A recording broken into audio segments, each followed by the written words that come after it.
fine as long as he did not understand what the law demanded. See, without the law, he didn't know that he was wrong. When he learned the truth, he knew he was doomed because he hasn't found Christ yet. Self-determination struggling in one's own strength does not succeed. Paul found himself sinning in ways that weren't even attractive to him. Because sin's not attractive anyway, right? So, I mean, if you take one person that doesn't know Christ and he lives his life, he or she lives their life, and then you take one through Christ, what's going to be more attractive? The one who lives through Christ. Because God is going to move in that person's life so much. There's not going to be words to explain and basically explain to you and let you know in some way how awesome that life became, like what God did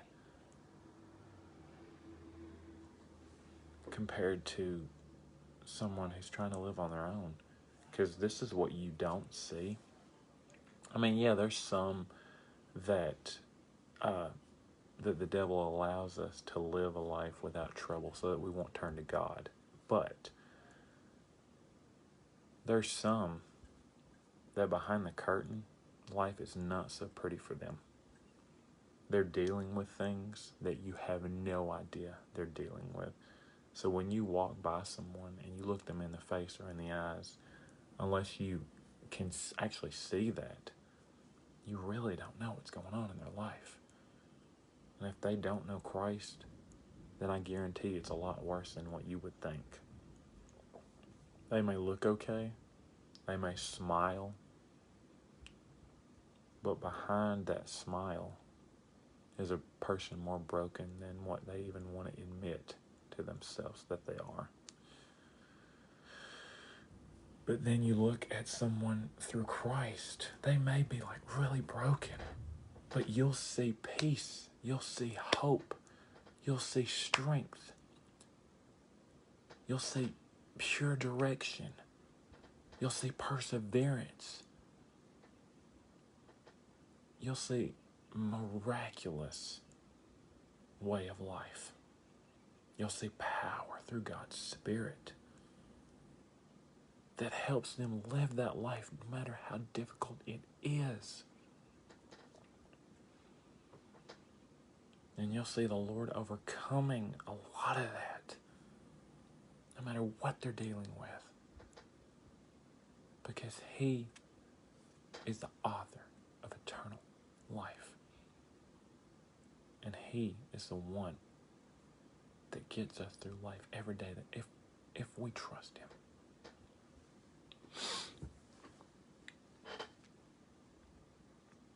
Becoming a Christian does not stamp out all sin and temptation from a person's life. We're still tempted. I always go back to that metaphor. Think about a tree in a hurricane. The palm trees, the way they were created, with the roots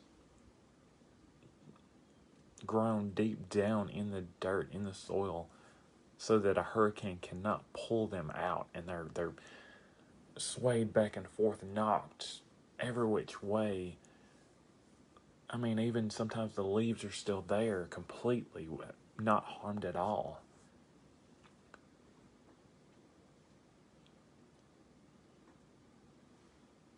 That's a Christian's life. Because once the storm passes, they're still there, and they're even stronger than they were when they went in. That's how that works, guys. That's how that works. When God becomes our strength, He gets us through more than we even realize we can get through. Because it's not on our own. We have a power that there is no words for. Think about Shadrach, Meshach, and Abednego. They were thrown into a fiery furnace. But then the king noticed there was 4. He said, wasn't there 3 that entered into that fiery furnace, that we threw into the fiery furnace? Then why do I see 4? Jesus was in there with them. And not even their clothes were singed. Christ protected them. He goes with you through everything if you allow him to. Even if you don't feel that he's there, even if you don't feel like your prayers are not being answered, even if you don't feel like your prayers are even being heard, they are. It's a test. Those are tests. And if God says no, then he has something better. And remember, he knows what he's doing. Trust him. Because he knows what he's doing. I've been through so much, guys. And I know that sometimes God is going to say no. But it's because he has something better. And it's because he knows what he's doing. Because he knows if he gives you that job and it wasn't part of his plan, then it won't benefit you and it won't benefit him. He knows that if he puts you in that relationship, you won't stay strong in him. You'll allow yourself to fall. He knows that if he gives you that car,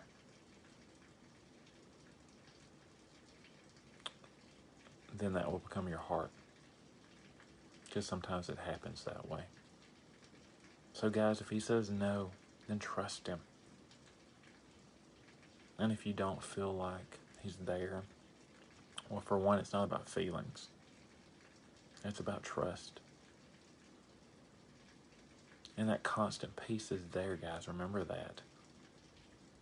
I'm going to go and tell you right now, when you break God's commandment or God's law, and you turn your back on him, and then you start to feel that feeling, is that peace there? No, it's not. And you feel sick to your stomach. You feel sick spiritually, which is worse than feeling sick physically. Trust me, it is. It really is. But when you stand strong through the power of Christ against that temptation, then that peace is constant. And it'll get you through anything. Because that's what he's there for. To help you. To be your everything. So even if your prayers are not being answered, even if it feels like your prayers are, as I've heard in a song once, it's like the prayers are bouncing off the sky. Trust him. Because he knows what he's doing. And if he says no, trust him. Because he has something better for you. And something that will benefit you, him and you.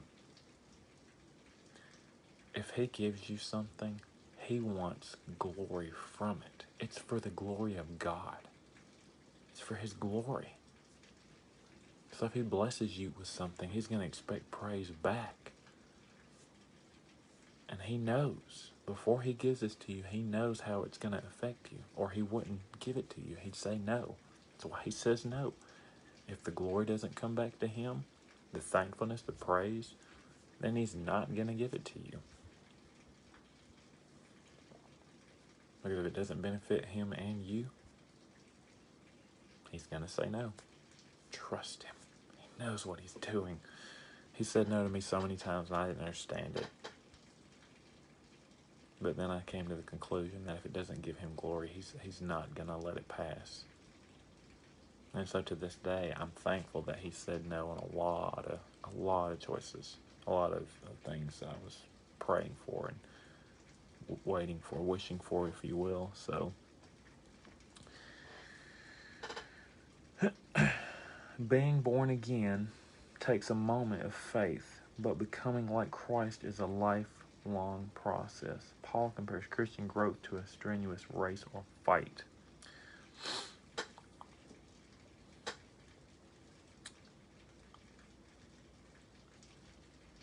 I mean, it takes faith to accept him.